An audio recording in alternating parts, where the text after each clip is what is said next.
Oke, selamat malam kawan-kawan. Pagi tadi kita dapat kabar duka meninggalnya Pak Sapardi Djoko Damono.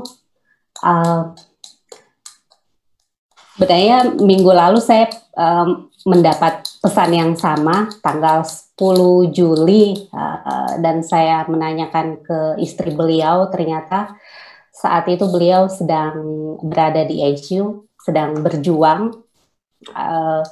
Dan pagi tadi kita akhirnya mendapatkan kabar duka itu. Itu seperti kabar yang tertunda saja. Oke, baik kawan-kawan, terima kasih sudah hadir. Kita malam ini akan mengenang Bapak Sapardi. Seperti apa kita mengingat beliau. Di sini sudah ada beberapa kawan-kawan, ada Kak Ami, ada Kak Lili dari Melbourne. Saya masih malam ini kita semua yang hadir di sini merasa kehilangan beliau. Beliau ya salah satu ajang yang kita di Makassar cukup mengenal beliau dan bisa berinteraksi langsung dengan beliau itu salah satunya adalah di Makassar International Water Festival. Di sini sudah ada Kak Lili dan Pak Sapardi ini salah satu orang yang selalu menyiapkan waktunya untuk mau datang ke Makassar. Nah, ceritanya seperti apa? Mungkin Kak Lili akan menceritakannya lebih jauh seperti apa beliau. Silahkan Kak Lili. Oke, terima kasih Ime dan teman-teman sekalian. Ini agak mendadak ya, dan kita memang seharian juga terus menerus saling kontak dengan keluarga Sapardi ya sejak kabar ini sampai. Dan tadi siang juga di MIWF kita, karena kebetulan hari ini ada diskusi membahas naskah-naskah emerging writers dengan kurator, kita buka dengan doa bersama dan mengenang Pak Sapardi. Jadi Pak Sapardi dan MIWF itu seperti dua hal yang gak bisa dipisahkan sejak tahun 2011 sebenarnya. Karena 2011 itu sejak edisi pertama MIWF, Bapak adalah salah satu penulis nasional yang saya minta pendapat ketika mulai punya ide untuk mengadakan festival ini. Dan ternyata bukan hanya pendapat ya yang disodorkan oleh Pak Sapardi waktu itu, melainkan sebuah persahabatan yang tentu bagi orang kecil seperti saya ya, yang memang dari dulu sama dengan halnya semua orang yang mengagumi beliau tuh merasa kayak gagap aja gitu ditawarin pertemanan yang begitu tulus, karena sejak 2011 itulah urusan pertemanan ini bukan hanya di lingkar sastra dan MIWF, tapi sudah sampai pada kita suka ngobrol tentang keluarga. Terus yang paling teringat sih bahwa Pak Sapardi itu sering ngeledek saya dan mengatakan, apa betul kalian tuh suami istri berkomunikasi pakai puisi gitu. Saya bilang, iya sih, kalau lagi nggak marah-marah kita pakai puisi Pak gitu. Suami saya menulis puisi buat saya dan kami membesarkan anak kami dengan puisi-puisi, dan Bapak practically ada di dalam kesadaran kami gitu sebagai keluarga kecil. Dan yang paling menyesakkan dada ya, karena saya kan ulang tahun 16 Juli, dan pada saat mendampingi Bapak sekarat, Ibu Sonya itu masih ngirim SMS pesan lewat WhatsApp, selamat ulang tahun ya Li, kita selalu doakan kamu sehat. Dan itu bagi orang yang udah disibukkan merawat suaminya di ruangan ICU dan terus berkomunikasi dengan saya pribadi ya, sampai tadi juga sehabis penguburan Ibu Sonya mengontak saya lagi, dan yang bikin saya nggak bisa ngomong tuh karena ibu tuh bilangnya, Li, saya cuma mau bilang terima kasih sudah membuat Bapak menjadi bagian yang tidak terpisahkan dari MUF. Terima kasih untuk kesempatannya. Jadi kayaknya tuh kebalik gitu ya. Harusnya kan kami yang berterima kasih ya, telah mendapat sambutan yang begitu hangat dari sastrawan yang kita kagumi, tapi sungguh tidak berjarak gitu. Jadi yang saya pelajari bahwa kita bisa kagum ya pada karya seseorang, tapi kebaikan dan cara ia berinteraksi dengan kita sebagai manusia, ternyata itu yang kita kenang ketika orang tersebut pergi gitu. Jadi, dan ini bukan hal yang eksklusif, karena semua orang juga disentuh hatinya oleh Pak Sapardi, oleh orang-orang yang dekat dengan beliau. Kalau lihat kenangan yang ditulis oleh banyak orang ya, orang besar maupun orang biasa hari ini, yang masih terus bermunculan, kita tahu betapa rendah hatinya dan betapa tidak berjaraknya seorang tokoh seperti Pak Sapardi. Nah, saya punya tradisi mampir di Jakarta ya, karena saya kan tinggalnya di Melbourne ya, tapi setiap tahun beberapa bulan sekali pasti ke Indonesia. Dan setiap kali ke Jakarta, begitu Bapak tahu bahwa saya di Jakarta tuh kita suka janjian makan siang. Ini ceritanya nih gara-gara dia selalu memperkenalkan warung bebek kesukaan dia di Pondok Indah Mall. Waktu itu sih kita bercanda, aku bilang, Pak, karena aku kan jarang ke Indonesia, jarang ke Jakarta ya Pak, maunya tuh kalau ketemu ya kita ngobrolin apa kek yang bisa kita bawa ke Makassar atau diadakan di festival. Jadi Bapak dan Ibu Sonya bersama saya tuh kalau janjian kita suka bikin rencana yang dadakan. Mungkin teman-teman di sini yang sebagian besar ada di Makassar pernah hadir di pameran manuskrip Sapardi waktu MIWF 2017. Juga mungkin banyak teman di sini yang hadir ketika Bapak menjadi tamu khusus festival setiap tahunnya. Dan kalau ada festival yang Bapaknya tidak datang, itu berarti bahwa Bapak sedang betul-betul sakit di bulan dan di hari pelaksanaan MIWF. Karena dia tuh punya cita-cita, Li, saya pengen datang tiap tahun ke Makassar. Itu selalu yang dikirim WhatsApp-nya, terus ditutup dengan hehehe gitu.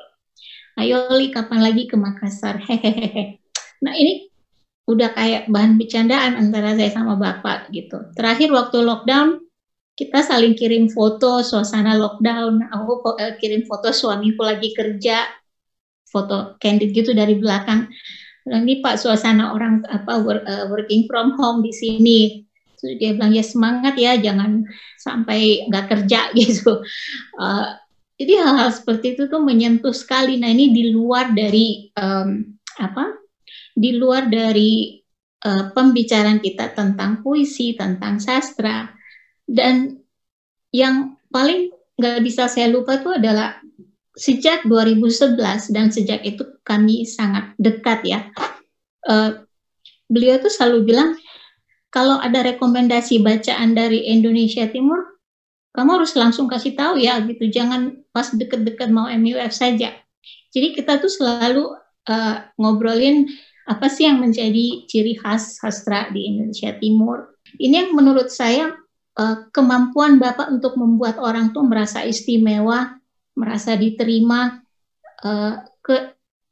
kualitas beliau sebagai manusia itu yang tidak tertandingi. Ini mau cerita aja ya Ime ya, soal kenapa sampai MUF yang mengadakan pameran manuskrip sajak Sapardi yang tahun 2017 itu. Itu ceritanya kita lagi makan siang ya di PIM ya, karena Bapak kan anak mall ya, dia menyebut dirinya anak mall. Jadi apa-apa kita pasti ketemu di mall kalau di Jakarta.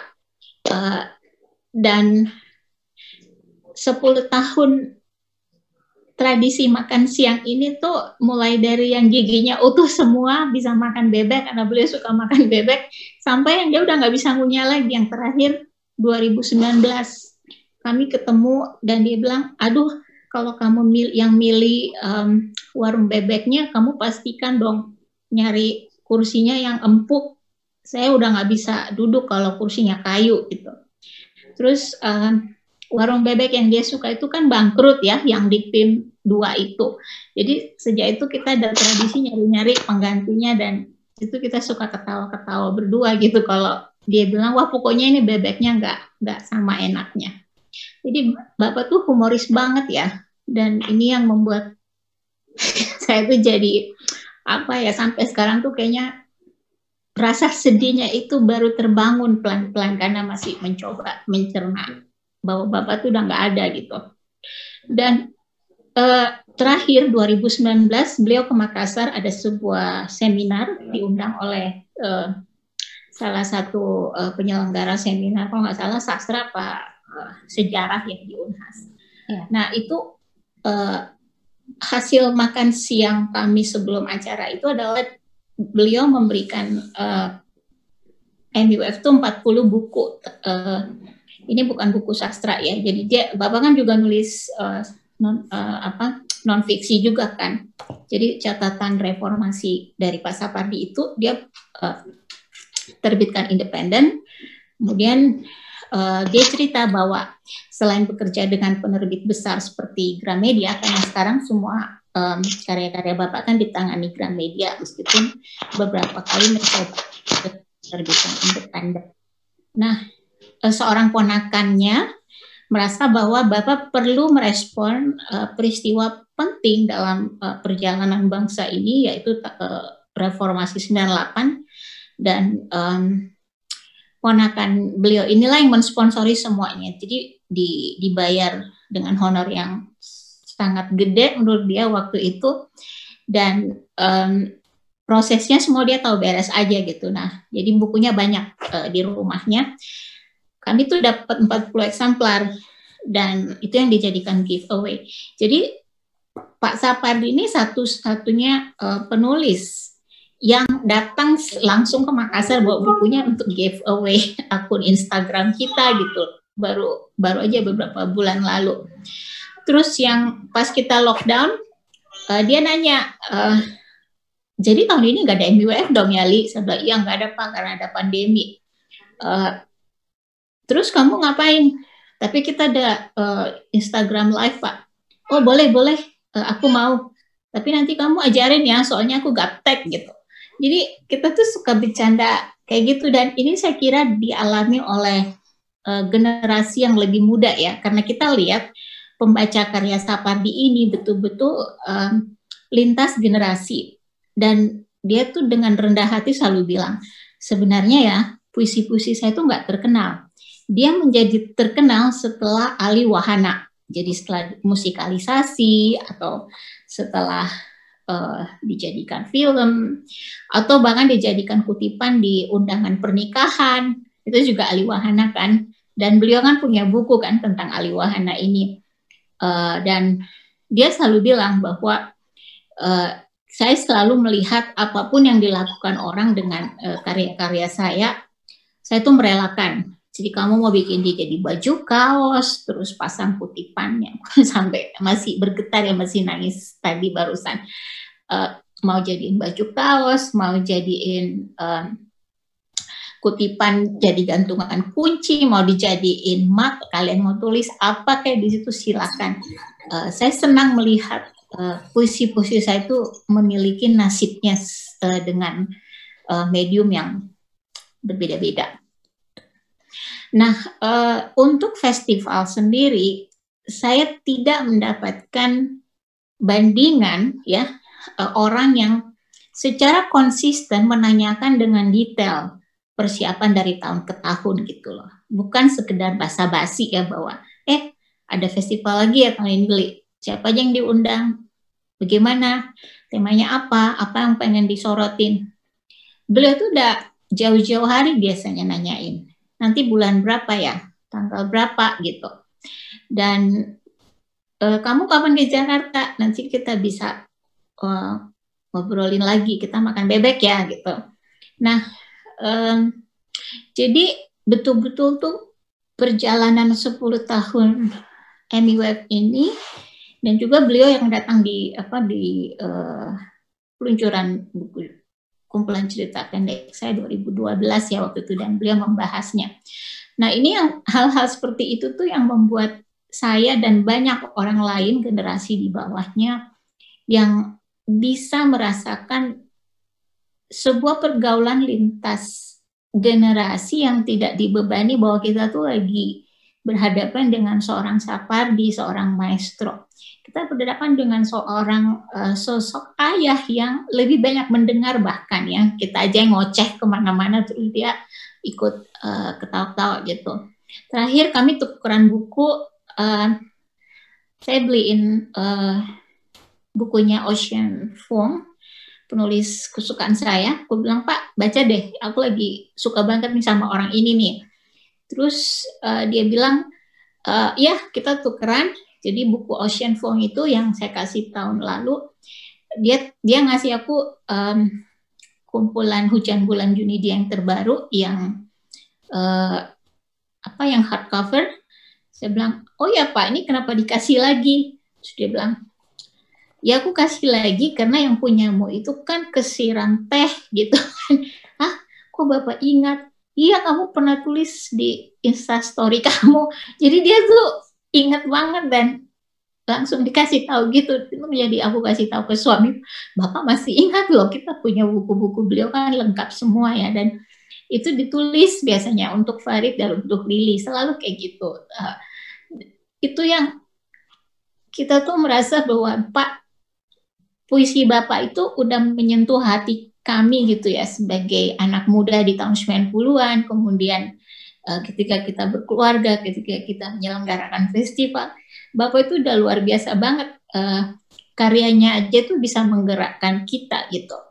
Dan email beliau itu panjang, ketika memberikan gagasan untuk AmiWeb itu bukan yang basa-basi aja ya. Ini biasa kan kalau dengan penulis-penulis lain, kita tuh urusannya sangat yang logistik gitu kan, tiketnya lah, hotelnya, ya nggak sih, jadwalnya, term of reference, kegiatan yang harus dihadiri oleh para penulis.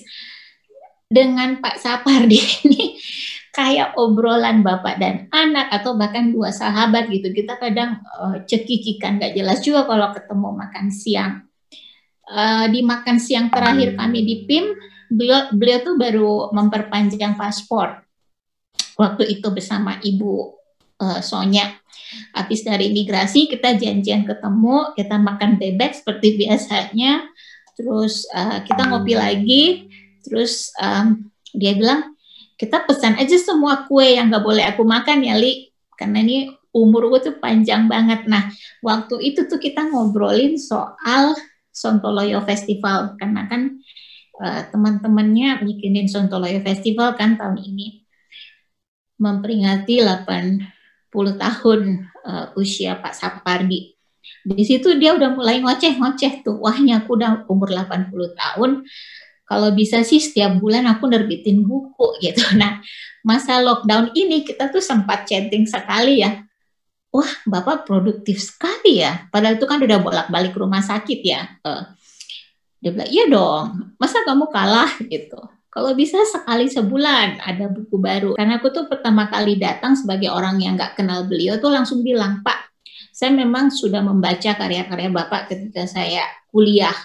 Dan ketika proyek musikalisasi puisi itu sangat booming di tahun 90-an, setelah proyek dengan Dikbud itu waktu itu, dan kasetnya itu sampai dibajak. Yang kita dengarkan bukan versi kaset aslinya lagi, itu udah yang direkam-rekam entah keberapa kali gitu. Tapi yang membuat saya bertekad untuk bawa Bapak ke Makassar, kalau nanti saya punya festival sastra, itu karena saya menemukan buku puisi Lagaligo di Tokyo. Waktu itu saya masih tinggal di Tokyo ya. Jadi ada sebuah toko buku kecil yang menjual kumpulan puisi Lagaligo. Dan itu adalah kerjasama antara Pak Sapardi, John McLean, dan Muhammad Salim ya, yang menerjemahkan naskah klasik Lagaligo.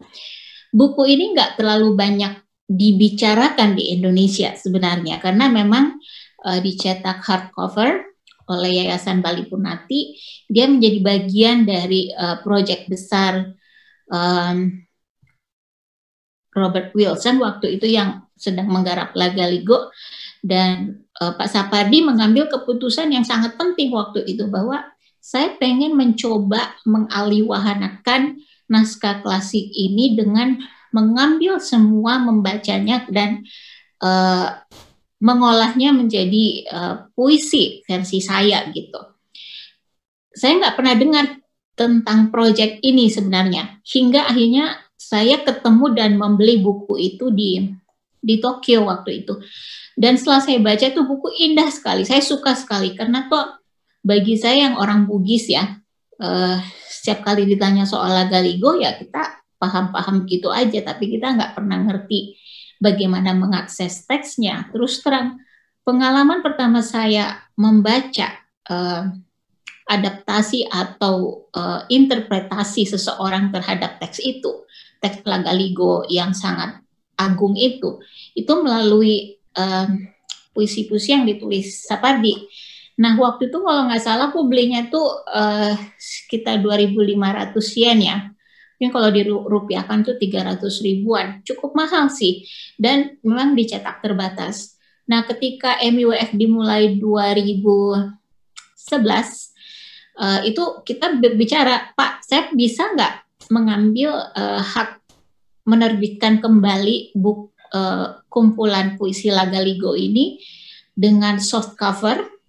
Waktu itu kita harus bicara sama Bali Purnati dan Yayasan Lontar supaya orang bisa beli gitu di Indonesia, karena waktu itu kan dicetaknya sangat eksklusif untuk pembaca luar negeri, untuk kolektor seni yang habis nonton karya Robert Wilson dia bisa beli gitu kan, sebagai bagian dari katalognya juga gitu. Nah, nggak banyak orang yang punya waktu itu.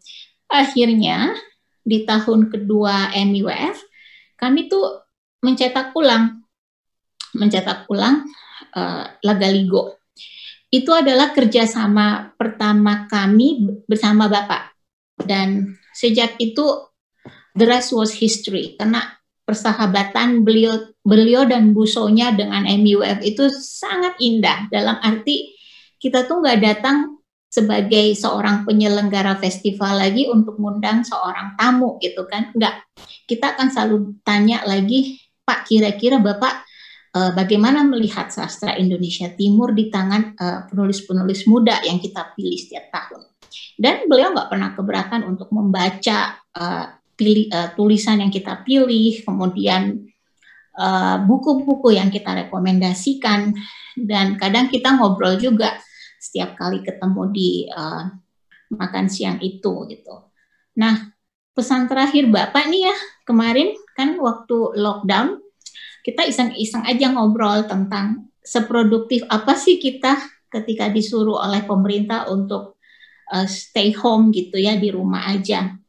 Karena saya bilang we're not working from home ini Pak.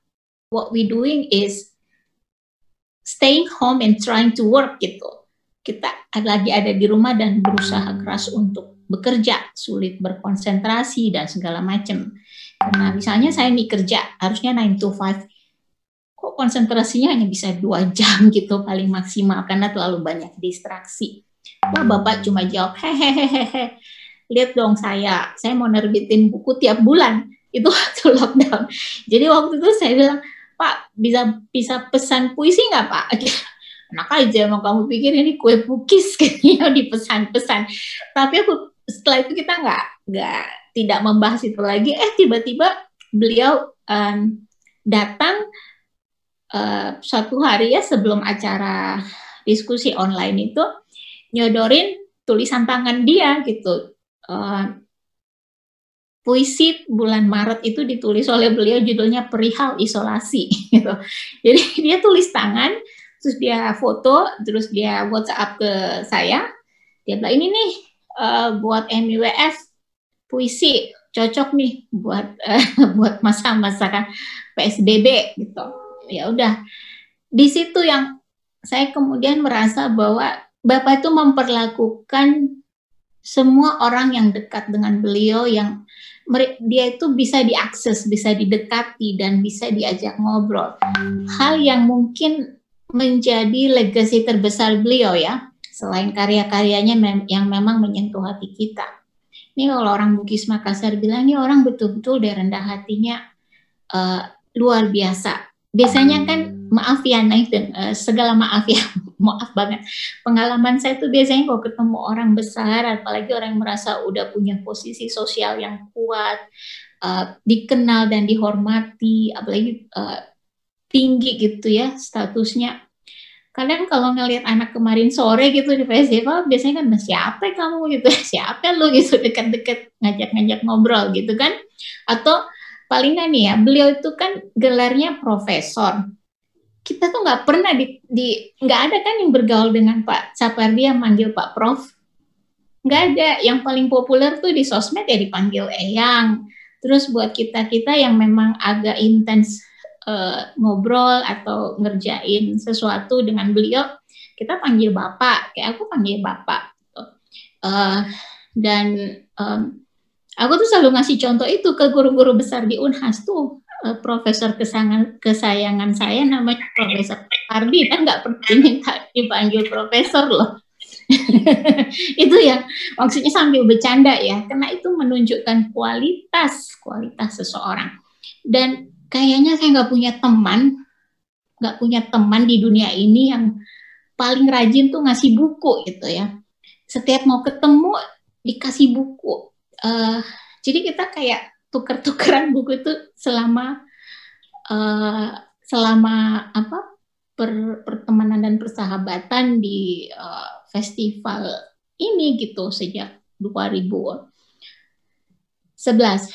Jadi inspirasinya adalah bahwa ya, kalaupun nanti kita sudah nggak ada di dunia, yang dikenang orang itu memang yang pertama adalah kelembutan dan kerendahan hati kita gitu, dan bagaimana kita menghargai orang.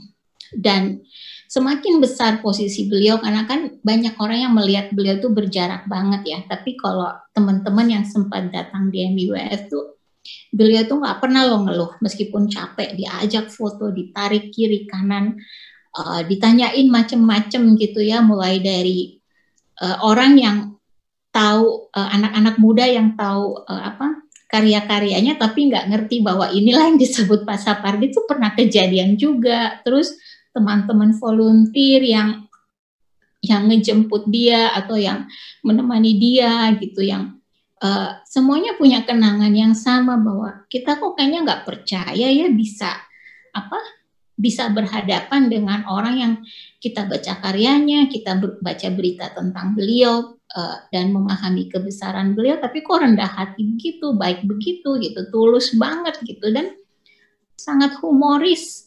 Yang paling aku suka tuh dari beliau tuh, karena dia tuh setiap ada yang baru di medsos, dia cepet gitu.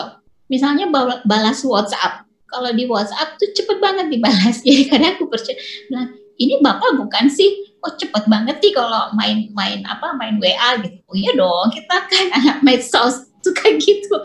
Dan hubungan itu tidak hanya saya lihat sebagai hubungan saya pribadi dengan Bapak dan Ibu Sonya ya, dan keluarga beliau, tapi itu lebih pada lingkarannya juga. Hanya kita semua jadi saling tahu ya, bahwa orang tuh semua disentuh oleh kebaikan dan sikap ramah, sikap humoris, dan tawaran persahabatan yang tulus gitu. Jadi tadi juga saya masih kaget karena selama berlangsungnya pemakaman ya, kita tahu kan kita nggak bisa melayat juga kan, ada protokol yang harus diikuti, tapi Ibu Sonya itu dengan tabah dan kuat tuh masih tetap memberi kita kabar, dan itu saya sampai nggak bisa ngomong deh, bahwa di saat-saat yang harusnya dia fokus dulu pada semua hal yang terjadi hari ini gitu ya, teman-teman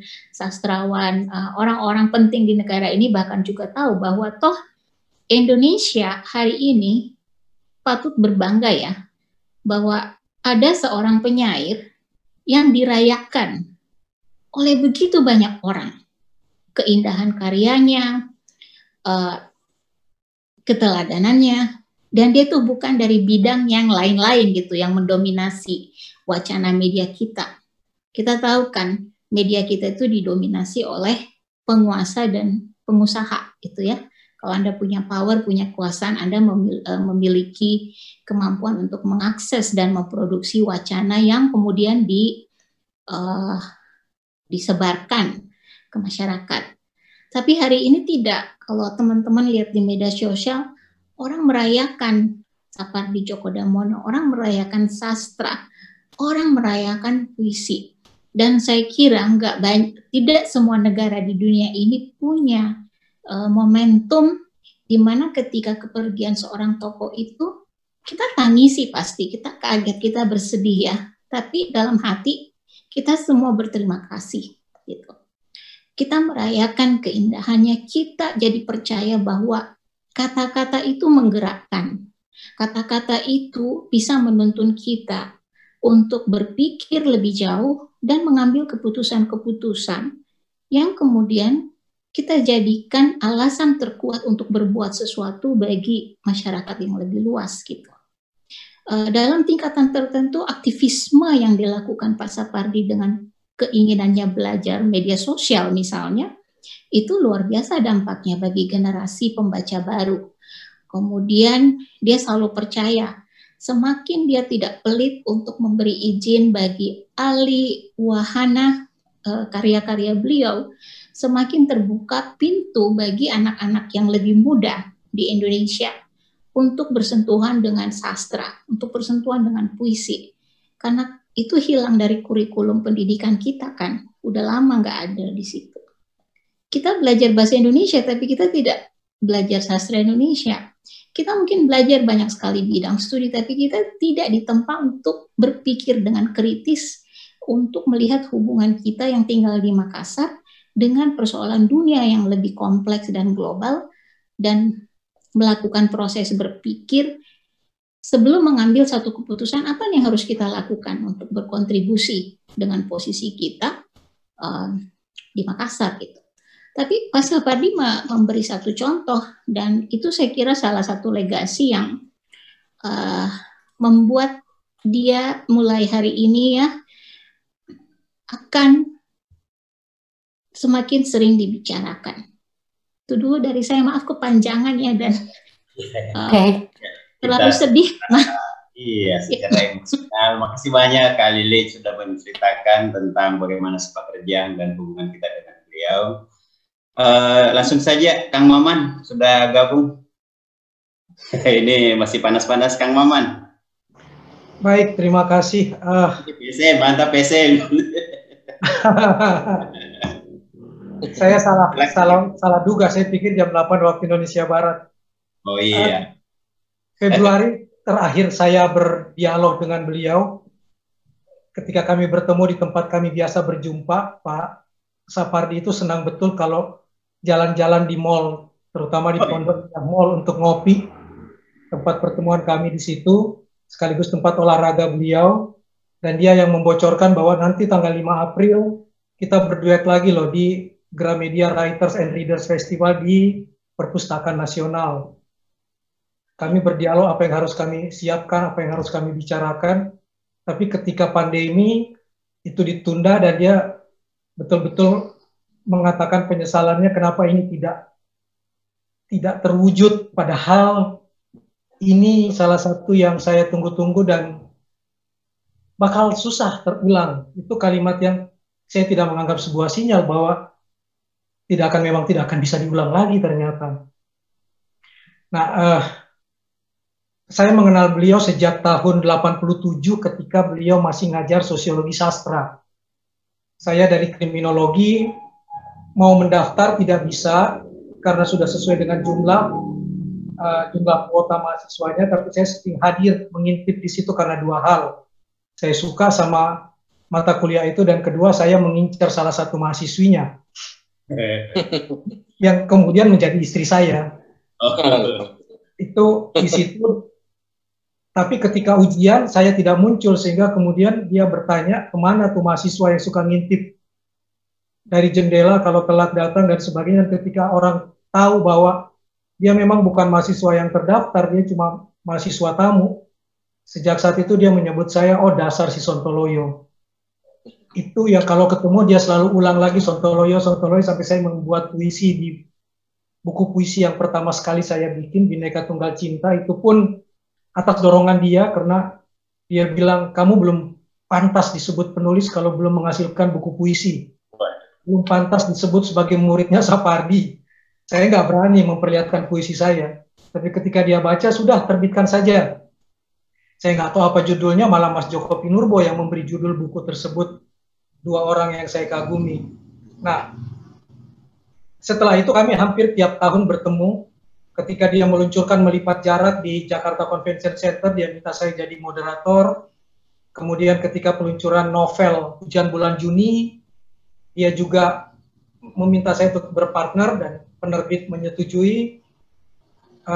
Di situ saya mempertanyakan, kok tiba-tiba Sapardi menulis tentang kasih sayang di halaman 44 sepanjang 230 kata tanpa koma, tanpa titik. Iya, jawabannya, pertanyaanmu terlalu susah, jangan bikin pertanyaan seperti itu, Sontoloyo. Dia selalu sebut itu. Sebagaimana ketika saya tanya, ngapain bikin Hujan Bulan Juni, sementara di saat yang membuat buku itu, puisi itu, nggak ada Hujan Bulan Juni. Belum ada Hujan Bulan Juni saat itu. Dia cuma menjawab satu, berarti kamu belum mengerti makna puisi. Kalau saya nulis Hujan Bulan November, bulan Desember, ya nggak aneh, memang hujan bulan itu. Jadi saya menulis Hujan Bulan Juni memang karena tidak ada hujan itu. Tapi percayalah, suatu waktu itu akan ada. Dan ketika Hujan Bulan Juni memang terjadi, saya mengejek dia sebagai dukun, dia cuma ketawa-ketawa. Dia bilang, itulah hebatnya penyair. Dia bisa membaca masa depan. Cuman bercanda seperti itulah yang selalu dia munculkan. Dan kami selalu berjanji bertemu di Makassar International Writers Festival. Karena satu hal.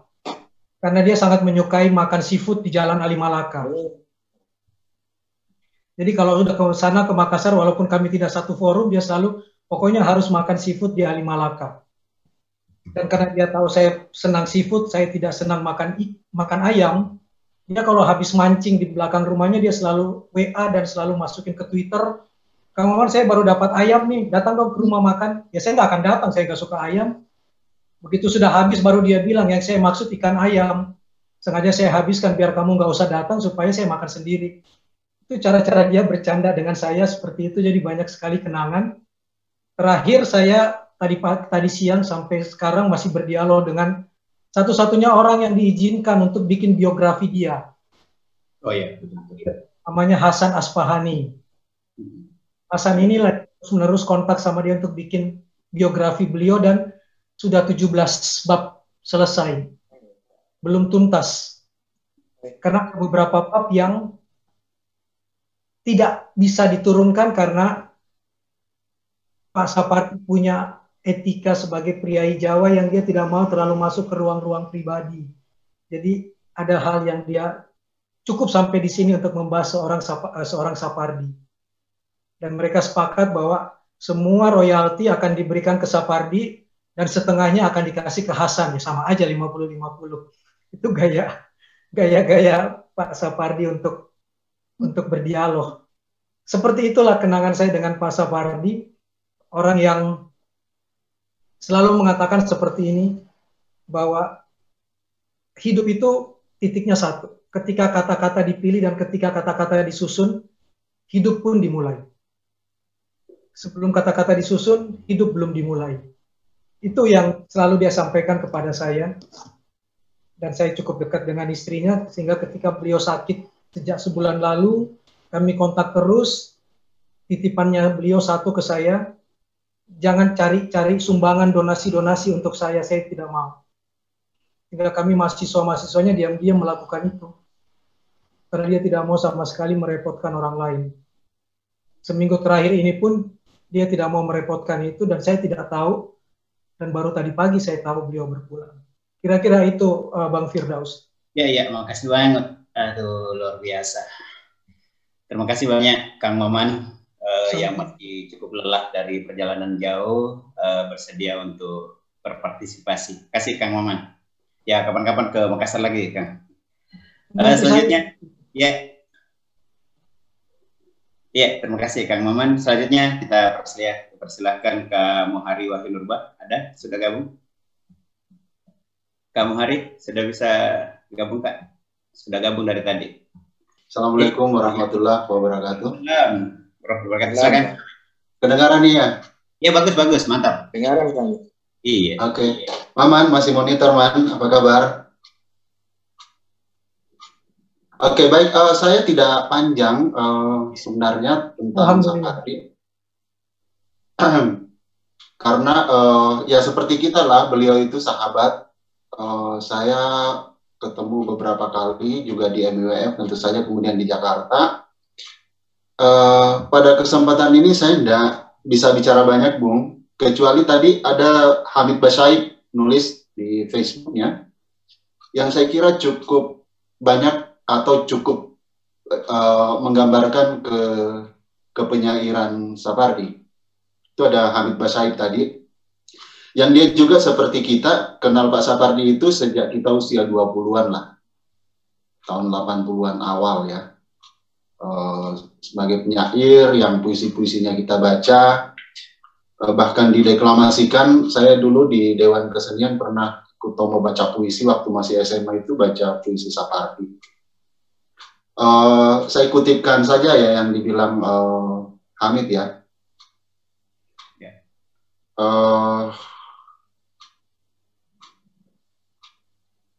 Bagi Sapardi, ini kata Hamid Basaib, berpuisi adalah pemenuhan kebutuhan untuk bercakap-cakap dengan dirinya sendiri, untuk mengekspresikan penghayatan personal atas pengalaman-pengalaman yang sangat pribadi. Ia tak pernah meniatkan puisinya sebagai program pengubah kehidupan sosial. Ia tak menunjuk kondisi patologi sosial yang merisaukan dan mendesakkan resep agar semua itu segera diperbaiki. Menghayati sesuatu, apalagi yang intim, tidak cocok disajikan dengan berteriak, seperti kita lihat pada Sutarji, Rendra, atau Taufik Ismail. Nada rendah yang menyerupai gumam dalam puisi-puisi Sapardi juga terlihat dari pilihan diksinya. Ia seperti tak berupaya keras untuk menemukan diksi tertentu yang khas atau yang puitis dalam tanda kutip. Ia seolah menuangkan begitu saja kata-kata biasa. Tapi di tangan Sapardi keajaiban terjadi. Kesederhanaan diksinya itu justru kekuatan terbesar dalam karyanya. Ia rupanya percaya bahwa kekuatan kata bukan terutama terletak pada makna kata tunggal itu sendiri, tapi pada hubungan dan kedudukannya di antara barisan kata lain. Hampir tidak ada penyair lain yang menyimpan kepercayaan semacam ini dan berani menyajikannya. Dengan risiko tidak dianggap sebagai penyair, setidaknya penyair hebat, terutama oleh para remaja perempuan. Saya kira itu, saya setuju sekali dengan Hamid ini, tadi juga chat-chatan dengan Hamid, dan kita semua setuju bahwa Pak Pardi itu tidak punya pretensi apapun untuk kata-kata besar, mungkin karena personalitinya memang yang sangat solo ya bagi saya, yang apa ya rata-rata air lah kalau orang Makassar bilang. Kadang-kadang kita sebagai orang yang dari Makassar sini merasa bahwa harusnya sih berteriak dengan follower yang sangat banyak, dia bicara hal lain, tapi saya kira tidak itu. Satu. Yang kedua, saya kira juga jarang sekarang orang yang penyair yang kemudian punya background akademis, dengan background akademis yang bagus, yang kemudian bisa eksis sampai seterusnya. Mungkin para akademisi kita juga sudah jarang-jarang loh yang nulis puisi. Saya tahu ada Pak Mokhtar Pabotinggi misalnya juga masih nulis puisi, dan itu langka sekali di generasi ini. Jadi kalau saya, salah satu renungan kita hari ini adalah bagaimana kita mendorong para akademisi kita untuk paling tidak juga bisa berbahasa lain atau bisa mengekspresikan kegelisahannya melihat keadaan sosial kita ini melalui sastra. Saya kira dari saya itu Bung Firdaus ya. Thank you kesempatannya. Terima kasih luar biasa kami. Ketemu Man ya. Ya. Oh, Kang Maman ya. Sibuk Kang Maman. Ya. Oke, thank you.